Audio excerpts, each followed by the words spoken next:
Muy buenos días, y yo sí quería comenzar agradeciendo a Innovas la oportunidad que nos ha dado de venir a presentar este informe aquí, un informe que se presentó el 13 de junio en Londres, y el 11 de junio en Londres y el 13 de junio en Barcelona, y que está disponible, luego al final está la dirección, también de la web del Center for Internet Studies and Digital Life, y que, como decía Alberto, permite conocer cuál es la evolución del consumo de noticias online, específicamente esto, y no otra cosa, digo, no habla de cómo consume Internet la gente o los usuarios, sino específicamente en el mundo de la información.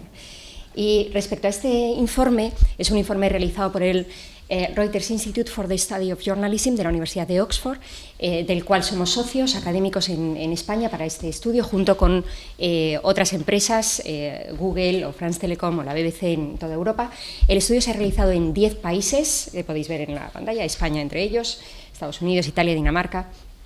Las encuestas se realizaron entre enero y febrero de 2014 y la muestra está compuesta de 18.859 usuarios de Internet, es decir, solamente se pregunta a la gente que utiliza Internet, por tanto los datos se refieren solamente a los usuarios de Internet y no al total de la población, y en el caso de España la muestra estaba compuesta de 2.017 usuarios de Internet. Sobre esta muestra, tanto global como en el caso del mercado español, ¿Qué datos se pueden extraer? Entonces, como tenemos 10 minutos, empiezo por el final, siempre es, ¿no?, en resumen, que es lo que uno diría al final. Bueno, pues en resumen, y luego pondré algunas gráficas que ilustran algunas de estas cosas, ¿no? Pero ¿cuáles son los grandes titulares? Porque al final el informe es grande, lo podéis descargar gratuitamente, hay muchísima más información que no voy a compartir con vosotros, pero en términos generales, ¿con qué podríamos quedarnos? La primera cuestión es que todavía, en términos generales, los internautas acceden a la información a través del ordenador. El dispositivo primordial para el acceso de noticias sigue siendo el ordenador.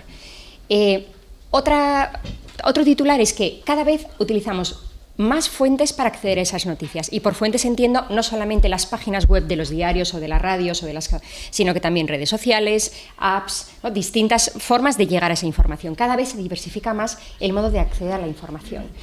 Otra cuestión interesante cuando hablamos de contenidos informativos es que la gente prefiere leer antes que ver vídeos. Leer. Luego, creo que el gráfico no está aquí, sí está en el informe, de por qué prefiere, o sea, ¿cuándo ves un vídeo? Ves un vídeo cuando hay un contenido emotivo o dramático o de alguna manera tiene cierto morbo, ¿no? Pero en términos generales la gente prefiere leer. Luego veremos cuánto lee, pero lee, ¿no?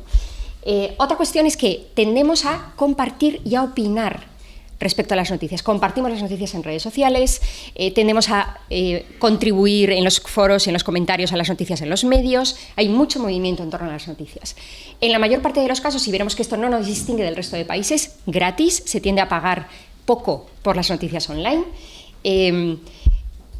También hay otra cosa que es interesante en el mundo de la información. También para los internautas, la principal fuente de información sigue siendo los informativos de televisión. La fuente más importante son los informativos generalistas, de las cadenas de televisión generalistas. Pero online, dentro del online, sí que gana la prensa, los sitios específicos de prensa, la prensa tradicional online en este caso. Pero, y aquí viene el pero a todo esto que parece, ¿no?, pero hay diferencias por edad. Y aquí sí que me parece que es interesante poner el foco, porque efectivamente no pasa lo mismo, ni siquiera en los titulares que acabo de dar, si estamos hablando de la franja más joven y si hablamos de la franja mayor. Y ahora voy a algunos de los datos a comentar con un poquito más de detalle algunos de los datos que he dado, ¿no? ¿Cuáles de las siguientes fuentes de noticias has utilizado en las últimas semanas, en la última semana para informarte? Veis que los informativos de televisión tienen el 76% de la respuesta, es decir, es la más importante para todo. Y la siguiente es las webs y las apps de los periódicos con un 49%. Pero veis que ahí aparece con un 46%, bueno, con un 47% los periódicos impresos, que también es importante, pero con un 46% aparecen ya las redes sociales, como un modo de acceder a la información. Y luego hay otras muchas revistas impresas, blogs, papel digital, bueno, algunas otras cosas, ¿no? Pero fundamentalmente la televisión y la prensa impresa y online, y las redes sociales, que ya compiten casi directamente con los medios. Pero, ¿qué pasa si hacemos este desglose por edad? ¿Qué pasa si nos fijamos en las franjas de edad, ¿no?, de 18 a 24, de 25 a 34, ¿no? Veis abajo las distintas franjas. Si os fijáis, por ejemplo, en el grupo de 18 a 34, los programas informativos cuando pensamos en, por ejemplo, cuántos utilizan la televisión como fuente de información, el dato es menor que la media, está en torno al 65%, y en cambio para este grupo de edad las redes sociales son más del 60% ¿no? de la respuesta, o sea, es casi el principal modo de informarse que tienen cuando hablamos de información general, ¿no? Vemos que la tendencia es muy distinta cuando hablamos de los grupos de edad más avanzados, que tienden a confiar más en la televisión, más en la prensa, tanto online como impresa, y vemos que los más jóvenes marcan una tendencia diferente, es decir, tienden a informarse más sobre todo a través de redes sociales, a diferencia de los otros que utilizan más la televisión y la prensa tradicional, tanto online como impresa.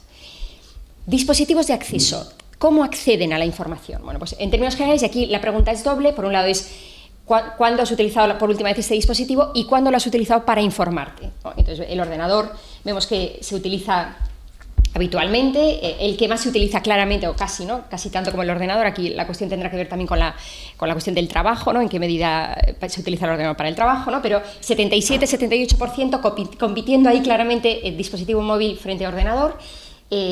Y el teléfono, y en cambio el ordenador se sigue utilizando mucho más con fines informativos, probablemente porque, como también dice los estudios, ¿no? Y el Online Publisher Association deja claro, ¿no? Que el daytime, que es el momento del consumo de noticias, de 8 a 5 más o menos, habitualmente estamos conectados a un ordenador porque estamos sentados en un desktop trabajando, de modo que el consumo de información se produce fundamentalmente a través del ordenador. Y eso también hay que tenerlo claro. Cuando llegamos a casa y nos conectamos desde la tablet o cuando estamos navegando desde el smartphone, estamos utilizando otro tipo de contenidos, más de entretenimiento, de e-commerce, etcétera, etcétera, o redes sociales, y eso no se refleja, por lo tanto, en estos datos, ¿no?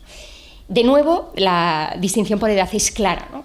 En el caso de los de la franja de edad más joven, utilizan claramente, ¿no? Utilizan más el dispositivo móvil que el ordenador, ¿no? Y mientras, conforme avanza la edad, utilizan más el ordenador que el dispositivo móvil, ¿no? El cual también esto es evidente, ¿no? No es algo que no necesitamos un estudio para saberlo, pero siempre es bueno que un estudio refrende lo que pensamos que pasa, ¿no? ¿Pagamos por las noticias? Bien, aquí la buena noticia sería que no nos diferenciamos mucho de lo que pasa en el resto de países, ¿no? La media está en el 11% de todos los países encuestados, el 11% es la media de usuarios que ha declarado pagar en algún momento por la información que consume. En nuestro caso es el 8% de los internautas los que declaran haber pagado en algún momento por alguna información. Sobre el método de pago, si la gente prefiere pagar un único pago por acceder a una noticia concreta, a un reportaje concreto, a un vídeo concreto, o si bien prefiere un pago por suscripción, en nuestro caso preferimos el pago concreto al pago por suscripción. Preferimos avanzar, bueno, pues pago por un mes, o pago por 15 días, o pago por esta noticia que voy a consumir, o quiero acceder a este informe que necesito, y ya luego veré si me suscribo o no me suscribo, ¿no? Bien, veis que también en este caso hay diferencias en función de los países, pese a que la franja de pago era bastante similar en todos. Por ejemplo, los daneses prefieren la suscripción frente al pago único, igual que los americanos, etcétera, etcétera. No queda mucho más, ¿no? Leer versus ver o escuchar, ¿no? Es lo que os decía antes, la gente prefiere leer las noticias, ¿no? Leer los titulares, que es lo que más se leen, los titulares, y en segundo lugar, leer los artículos largos, ¿no? Pero los titulares, los tweets, es el principal foco de atención de la gente, ¿no?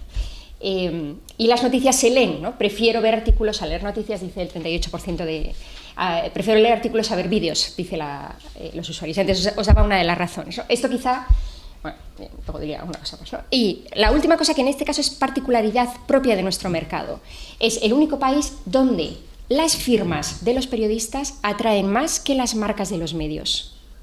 ¿Qué te merece más credibilidad?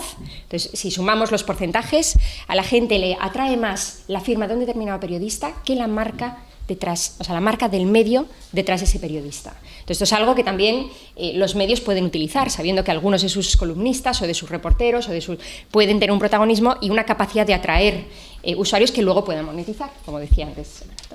Bien, esto obviamente es una píldora, porque es lo que se nos ha pedido, 10 minutos, más y mejor, y sobre todo toda la información, todo el informe, tanto el global como el informe en español referido solamente a los datos de España, lo podéis descargar de la web del Center, unaf.edu/web Digital Studies. Tenéis acceso a los 2 informes en formato PDF y ya está, luego podremos responder preguntas. Muchísimas gracias.